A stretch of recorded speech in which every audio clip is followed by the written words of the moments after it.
कर्नाटक के इस wetland forest के संरक्षक साल में एक बार जंगल में स्थित पवित्र स्थल पर आते हैं। वे इस इलाके की रक्षा करने और जंगल से बहकर आ रहे साफ पानी के लिए देवता को धन्यवाद कहते हैं। देवता को ताजे फल और नारियल का पानी चढ़ाया जाता है।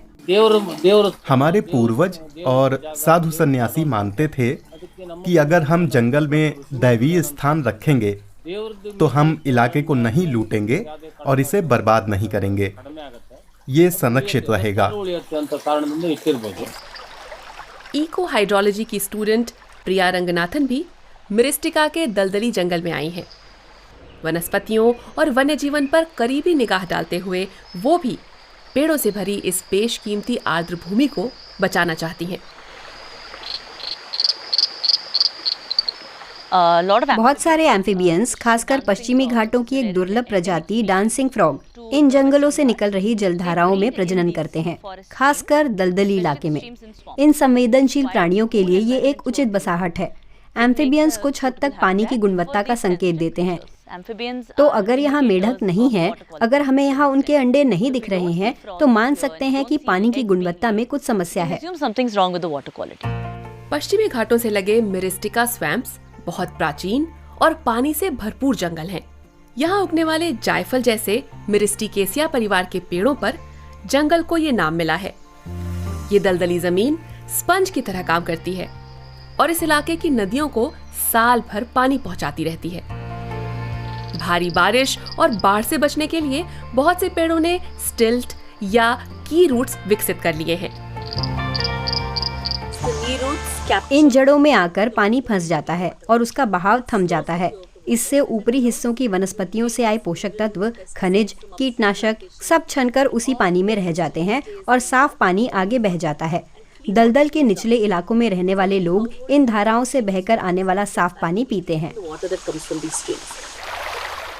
ये दलदल कई संवेदनशील देसी प्रजातियों का घर है, जैसे लॉयन टेल्ड मकाक और मालाबार ग्रे हॉर्नबिल। लेकिन जैव विविधता से भरपूर इस महत्वपूर्ण इलाके का थोड़ा सा हिस्सा ही बच गया है। अधिकांश इलाका या तो खराब हो चुका है या सुपारी जैसी फसलों की खेती के लिए तबाह किया जा चुका है। कोरसे गांव पानी की आपूर्ति के लिए मिरिस्टिका स्वैम्प्स पर ही निर्भर है। किसान श्रीपद भट्ट अक्सर अपने पोते पोतियों को जंगल ले जाते हैं। उन्हें उम्मीद है कि उनकी तरह वे भी इस दलदली जमीन से रिश्ता बनाएंगे।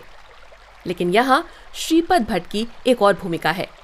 वो जंगल के इस हिस्से के पूजा स्थलों की देखभाल करते हैं। ये पूजा स्थल जंगल को एक पवित्र जगह बनाते हैं। इसके कारण लोग यहाँ पेड़ नहीं काटते।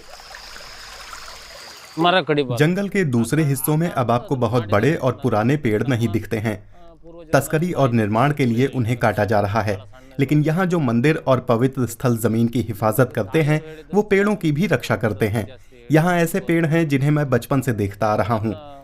जैसे ये हमारे सामने वाला पेड़ है, मैं इसे देखते हुए बड़ा हुआ हूँ। सिरसी के फॉरेस्ट्री कॉलेज के छात्र यहाँ फिर से जंगल लगाने का काम कर रहे हैं। वो यहाँ देसी पेड़ों की 3 प्रजातियां लगा रहे हैं। कथा लेकन मार्श नट का पेड़ 20 साल पहले ही मिला था। उस समय सिर्फ 140 पेड़ ही बचे थे। अब इनकी संख्या फिर से बढ़ रही है।